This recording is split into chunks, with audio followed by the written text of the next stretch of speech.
Now, I am led to believe that your presence here indicates some kind of unfinished business on this terrestrial plane. Indeed so. Sorry about that, old chap.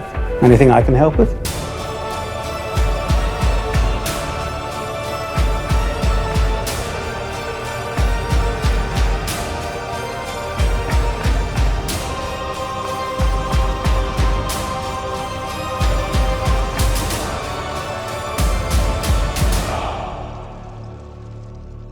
Who is a question that has plagued my recent YouTube titles and the Darktide community ever since that servitor swiveled its way into our lives 3 years ago. With the leveling experience revamped into the Battle for Tertium campaign, along with a new class coming out, I reckon a few of us had our fingers crossed for something or anything resembling a clue. Instead, all we got was some minor fluff about the admonition and the immortal demon on Tertium, a few mission dialogue rewrites with some fancy debriefing visuals, a Yes We Could certified banger, a whole ass cutscene on Nox Alpha, mortis trial memories from the ship mistress of the Morningstar, and subsequently the identity and location of Lord Inquisitor Grendyl.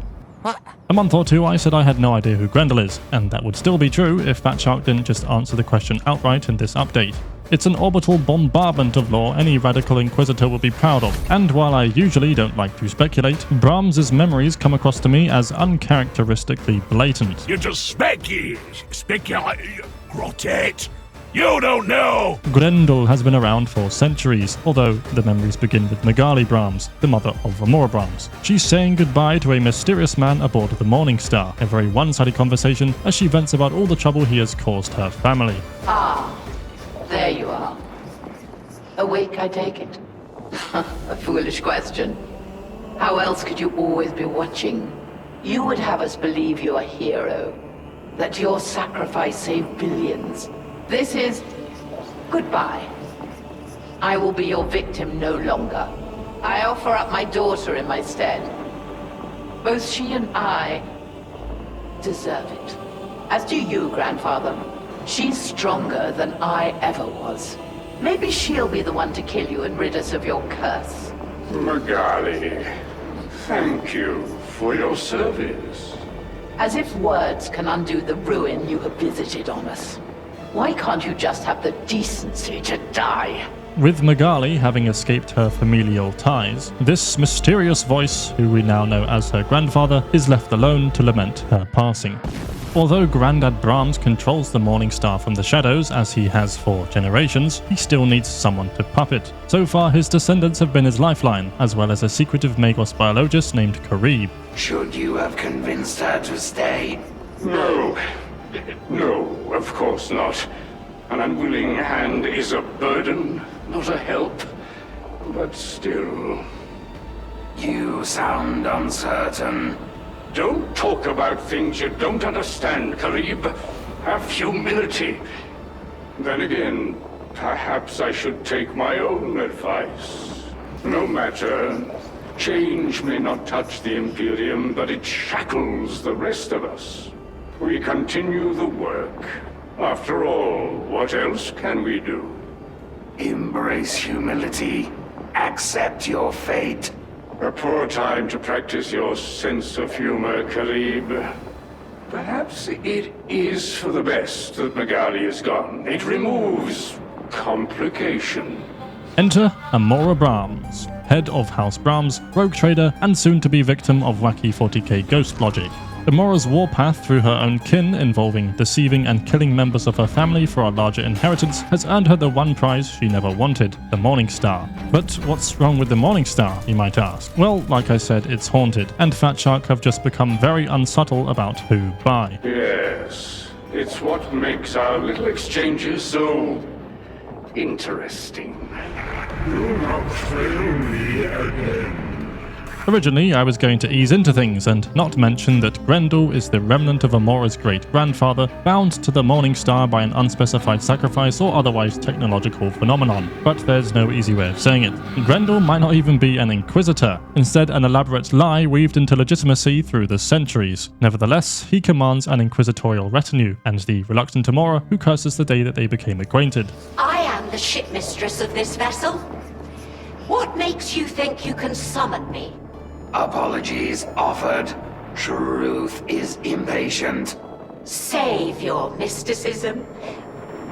Why am I here? Truth is impatient. He is impatient. Revelation offered. Very well. Show me. Greetings, Emora. I have yearned to meet you for so long. What?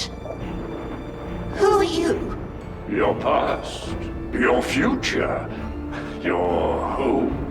The dangerous thing with this theory is that it completely recontextualizes our presence on Atoma. I'm not going to pretend to know how Grendyl is shackled to the Morningstar or what his plans for Atoma are, but there are small hints as to what he could be doing. To be clear, a sizable portion of his warband is dedicated to ridding Tertium of the heretic population, deploying the likes of the questionable Rannick, that lass who's totally not Wolver's sister, and our silly little rejects. Hell, the prologue cutscene is essentially great-granddaddy Brahms putting on a puppet show for his adopted warrior children. But what would the patriarch of the Brahms house possibly want with Atoma, of all places? I mean, the amount of time spent pondering this grubby little rock is sadly astonishing. We can learn a lot from how he treats Rannick, who we blame for many of the warband's failings. Grendyl has been keeping his interrogator in the dark for as long as Rannick can remember, which ironically has Rannick more suspicious than ever. I really thought that Inquisitor Grendyl would have put in an appearance by now. Tell me, have you ever met Grendyl? This is a test, isn't it? It's a question. Do me the courtesy of answering it. Then, no, we are not directly acquainted. I'm sure that will come in time. You wanted to see me, lady? Yes. Magos biologist Karib has complained that your servo skulls are snooping around his lair. Oh, really?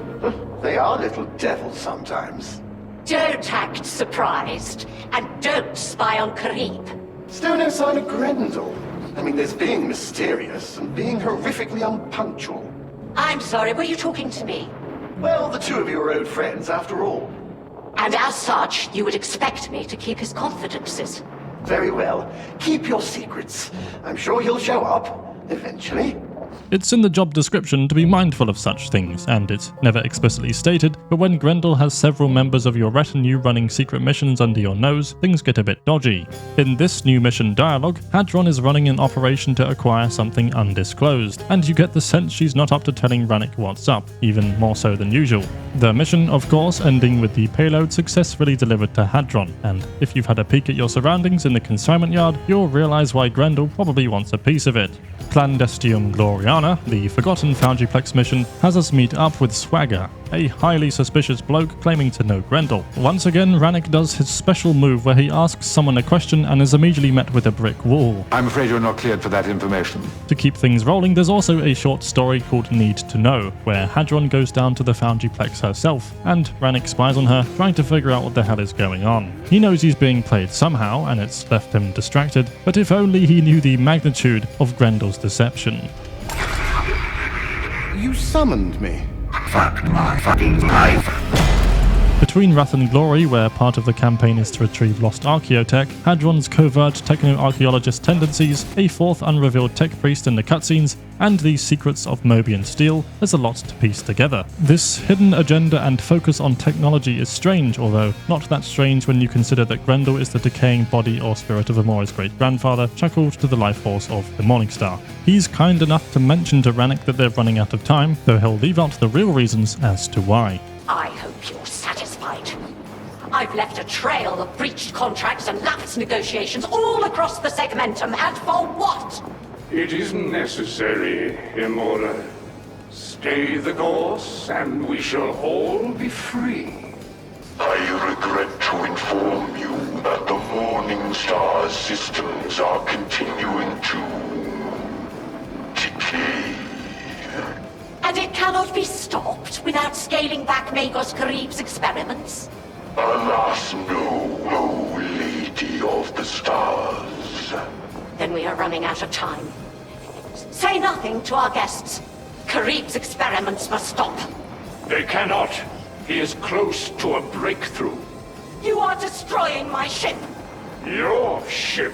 I saved the Morningstar. I still save it with every passing hour.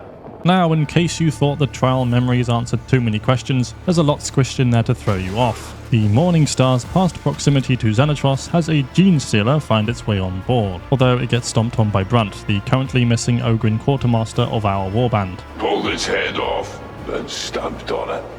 It's a goner.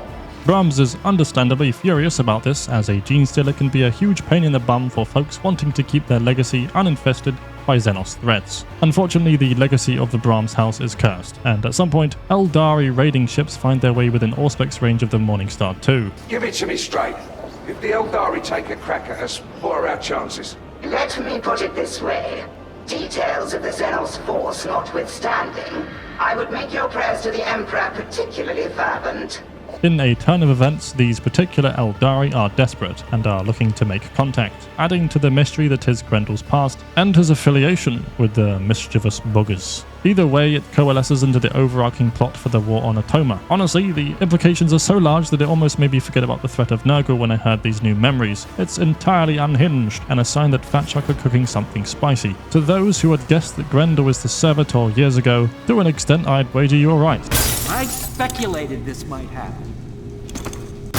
As for the Arbitrator's release, I'd rather not read out the Kill Team lore page for page without discovering the depth Darktide has given them myself. So not to worry, I haven't forgotten them or the rejects, just this lore was too juicy to cover and genuinely had me flabbergasted that any of it was revealed so close to the other important updates we got this month. Hope you enjoyed me riffing off like a madman anyways, and I'll see you in the next video. So where is your ghost? Oh, he's moved on to the next world. Did you help him finish his unfinished business? Yes.